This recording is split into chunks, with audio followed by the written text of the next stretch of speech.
Chilean Patagonia, one of the most majestic places on the planet. A landscape of deep fjords, imposing glaciers, and unexplored mountains. This land of fierce winds, icy rivers, and impenetrable forests plays host to the toughest competition known to man. 56 adventurers from around the world will test themselves in an unforgiving wilderness. For 10 days, they will compete in the last wild race on the planet. Stay up high, Dan! Constantly changing weather and harsh terrain will push each team to the brink of exhaustion. Where are we, Steven? I have no clue. 14 teams will start this race. Less than half will finish.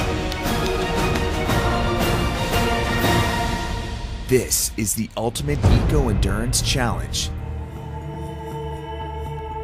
This is the Wenger Patagonian Expedition Race.